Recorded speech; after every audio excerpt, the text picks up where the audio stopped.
Hello everyone, it's me, Team Mario C, and today we are back with day 5 of Cosmic Sky. This is going to be a little tips and tricks video focused on early stages of your adventure grind. I'm going to be talking about the stage of the adventure before heroic and mythic loot comes out. These tips are going to be tailored mostly around Abandoned Ruins, which is the name for the first adventure. It can be applied, I think, across most of the adventures, including the Iron, Diamond, and possibly even the Netherite one. So that is what we are going to be talking about today. So, tip number 1 of 10 is do not underestimate the difficulty of adventure. The mobs that you fight in the adventure, especially when you're starting out, will probably be incredibly tough. This isn't like an exaggeration, I'm not just saying that. When you have regular protection 3 gear, or god forbid you don't even have full protection 3, even a little crowd of basic mobs can pose a serious threat. So you need to respect the marauders and just not go in there expecting to be a juggernaut with terrible gear. Eventually, once you get custom enchants, once you get higher level adventure kits, you can become strong enough to just kill whatever bandits you see. But until that point, very early on, especially before in like the first day, first 24 hours, the bandits will probably be very, very tough. So bear that in mind. The thing I teased about how to deal with this difficulty though is adventure levels and adventure kits. Brand new this season, as I'm making this, we now have access to adventure kits. You can run /A kit. I can't do it because I'm in the adventure grinding, but if you run that kit, you will be able to get a custom set of gear that comes with custom enchants. The set I'm currently wearing is the level 4 version, although I swapped out Enlightened 1 for Overload 2. But basically, this set is the same.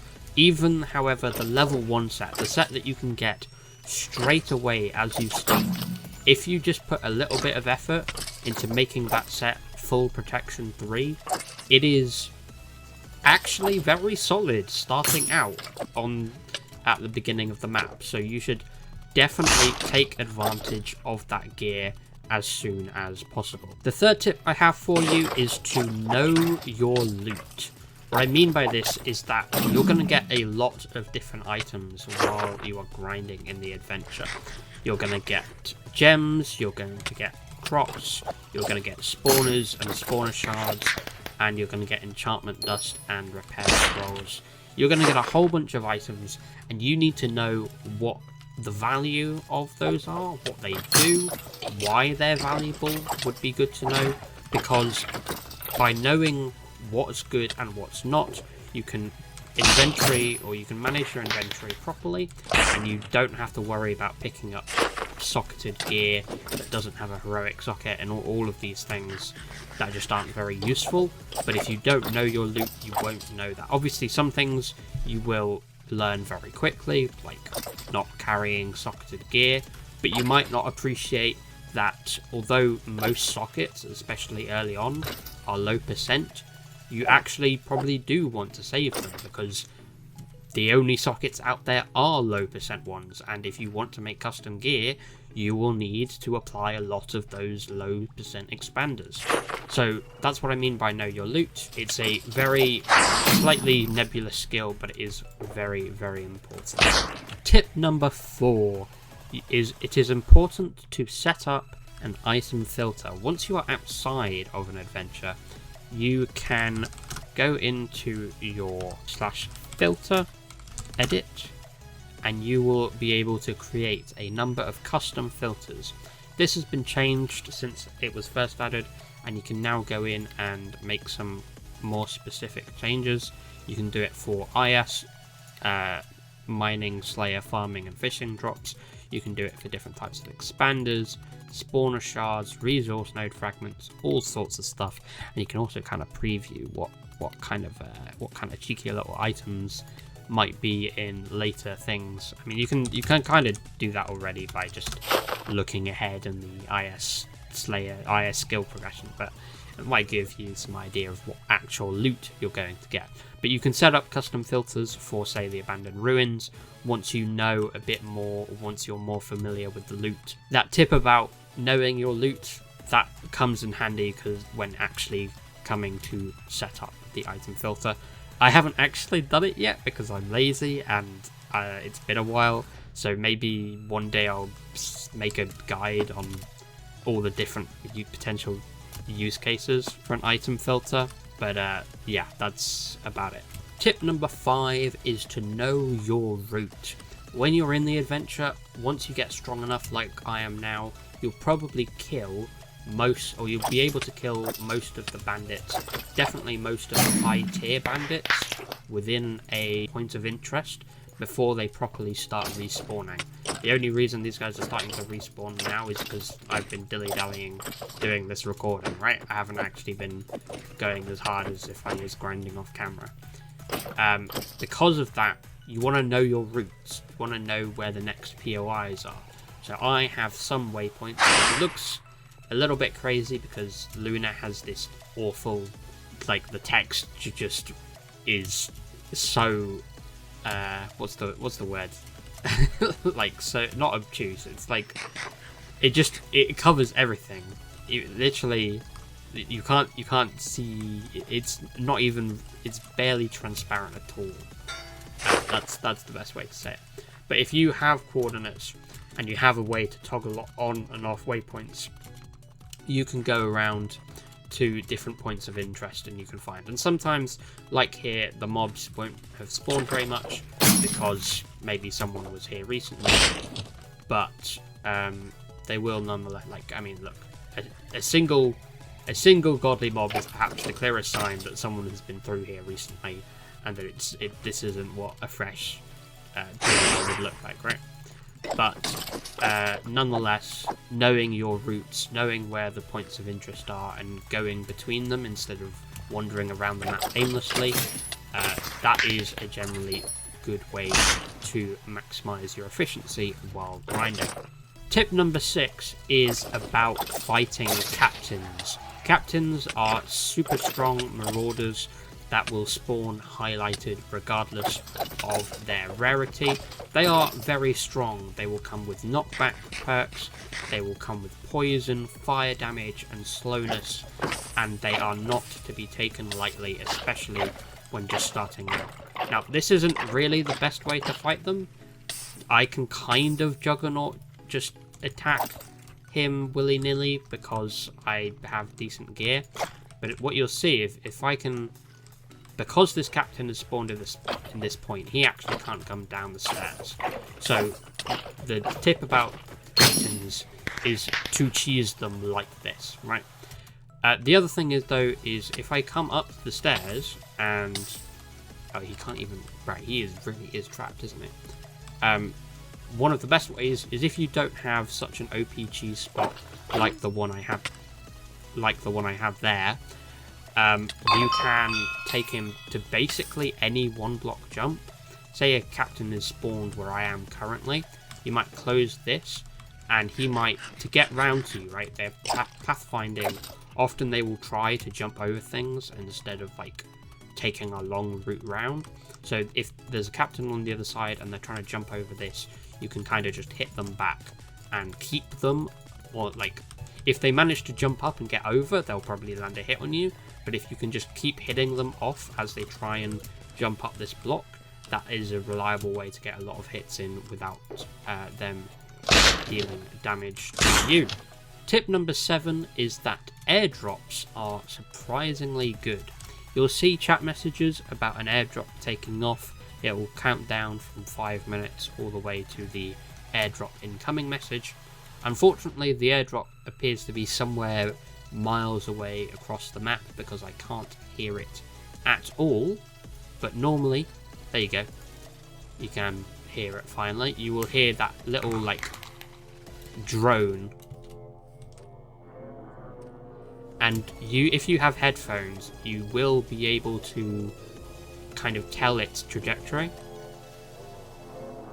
because you will be able to like horizontally position it. It doesn't send out that drone as it moves. It starts that sound at different points in the sky, so you have very like discrete ways of like telling its direction.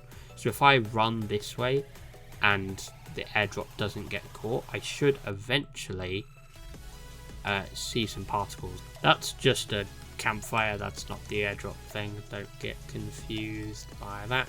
We're pretty sure it's somewhere this way. I might have gone to the right too much. Okay, it was probably harder to see with shaders on, but here you have it. It will be kind of these particles. If you have shaders off, it will look something like this. This guy's just killed all of the guards, so I can't loot any of the chests, unfortunately. But the loot in here is actually pretty good, so it is 100% worth going for those guys. Tip number 8 is about what to do with Marauder skulls. You'll see that I have just, or I'm just about to kill a Marauder General, and you can see just above my like EXP bar there, I got a skull. Now those two things are the same. I can't believe how well I managed to time that. That was a fluke and a half. Now normally, Marauders, once you hit Adventure level 4, not Marauders, sorry, Mules, you can access them once you hit level 4, and their main purpose is that you can transfer items out of the adventure using them, right? This is good for unstackable items like item recipe pages and legendary and sockets in general. I'm just going to fill this up because why not, right? And then because it's a basic mule, it has a timer, but I'm going to stop that because the other thing you can use basic mules for is the Marauder Skull Shop. This might actually be worth getting. I haven't been doing enough adventure grinding to get a serious amount of skulls. The really, really good one would obviously be a Mythic Marauder Key, but that's 5k and there's no guarantee that will ever appear. Other good items in here is the Bandit Mask for 1500. That's incredibly worth if you can save that amount up. But I think I might, yeah, no, I think I'm going to buy that. And you can just get valuable bonus items just kind of through passive additional grinding. But yeah, that's what you do with skulls, as well as a showcase of the mule's value. Oh, I should note that Marauders or Marauder Generals, where you normally get skulls, if they're a higher tier, they'll give you more. So this Godly Marauder just gave me 5 skulls. That basic you saw earlier gave me 1. Tip number 9 is about PvP alignments. If you do /help PvP, you will get some information about the 3 PvP alignments. These are your kind of status while in adventure, and it's based on any recent PvP activity, as well as the particular zones you have entered. Lawful is the default alignment, which means you haven't been PvPing. You won't lose any items if you die while lawful, which means you can adventure within the lawful zones completely safely and freely. However, there will be the lowest density especially of high tier mobs, but probably a lower density of mobs in general as well, certainly outside of points of interest. Neutral is a bit more risky. You get a 25% chance to lose certain items on death. That's not like your whole 25% chance to lose your whole inventory, 25% per item.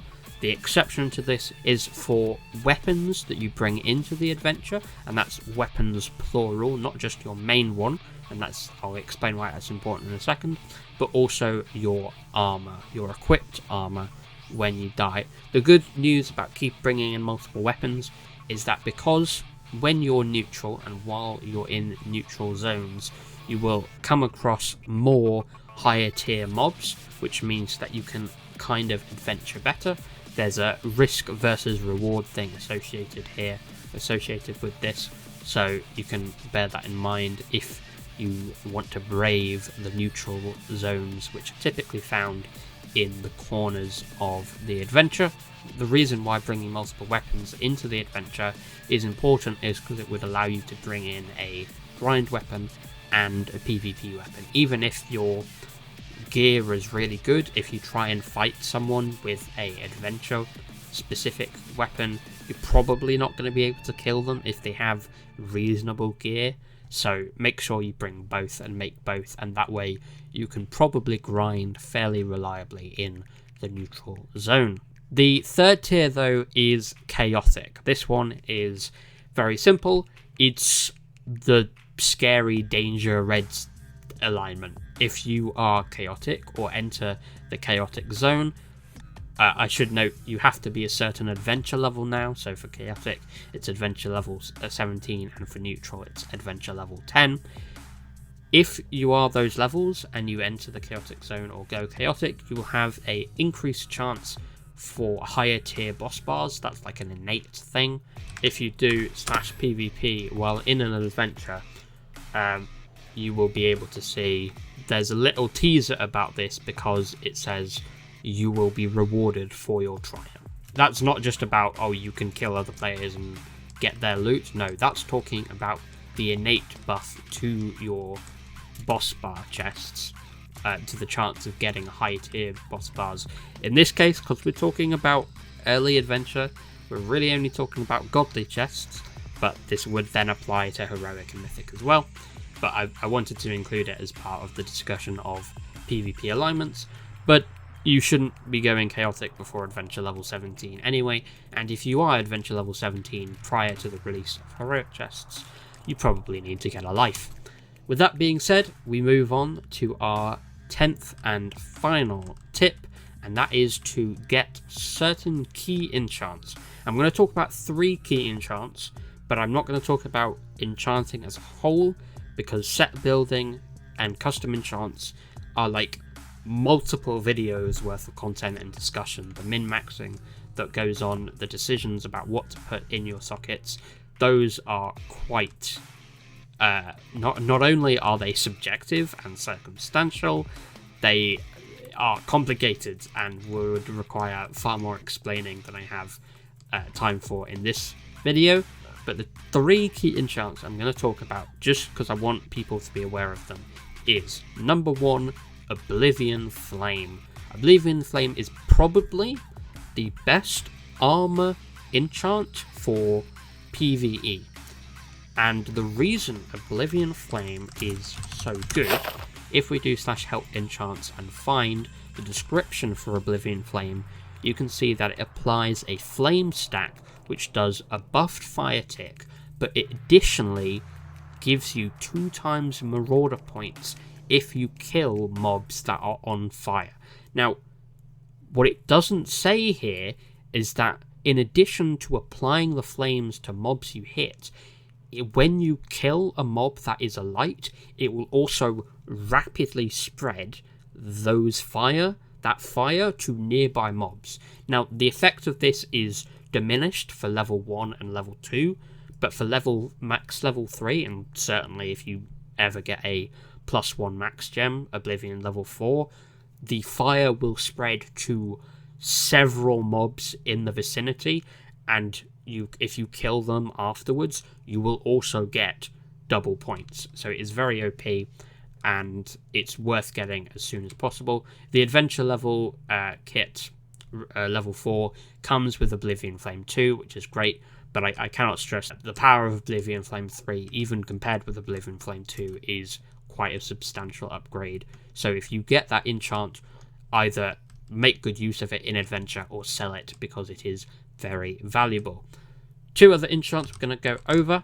The next one is kind of a universally good one, but it's also one that is quite accessible. We're talking about Overload. Overload has 3 levels, 1 through 3, and all it does is increase its max health. It gives 4 hit points per level, so at level 3 you get an additional 12 hit points. I'm currently rocking a set that I've put Overload 2 onto. This, once you get like a couple days in, you can probably get Overload 1 or Overload 2 on your set. It will make a big difference. While not necessarily directly buffing your survivability, there is a surprising amount of value in having those additional hit points when it comes to taking on large groups of bandits Marauder captains, or, God forbid, the Dead Hollow mini-boss early on in the game. So Overload is very good, and the last enchant I want to talk about is, of course, the most valuable non-mythic enchant in the game, which is, surprisingly, probably the least subjective thing about custom enchant is Gears. Gears boosts your speed by quite a significant amount, especially at level 3. Certainly at level 3 it becomes better to sprint run rather than sprint jump. Obviously any Minecraft player knows that sprint jumping is faster than just running on the ground while sprinting. It's readily apparent, right? But Gears, you move so fast on the ground that becomes no longer the case. So for that, it is both incredibly valuable in PvE and in PvP, and that makes it the best, or certainly the most valuable, arguably the best enchant in the game if you exclude mythic enchants. So that is all. We're going to give a quick little honourable mention to the value of bringing food into the adventure. I have currently got a large stockpile of cooked pork chop. As of this map, because island resources are specific to islands, you can only get food for the adventure by going into /shop and buying from here. Now these are all the foods you can sell, obviously, but you can also get pumpkin pie, cooked mutton, or cooked pork chop at a relatively affordable price. And the reason food is so good is because saturation gives a huge amount of regeneration while you are not at max health, so it is always good to have it. And because all adventure kits come with at least well-fed 1, you will get way more saturation than normal if you have that adventure kit and even a pumpkin pie. It's great for survivability. It's so good. I cannot stress how good the pairing of well-fed and food is early game for regenerating health in adventure. But with that honourable mention out of the way, we have covered all 10 of my pro tips for the early stages of adventure. I hope you enjoyed, and I will see you in the next one. Goodbye.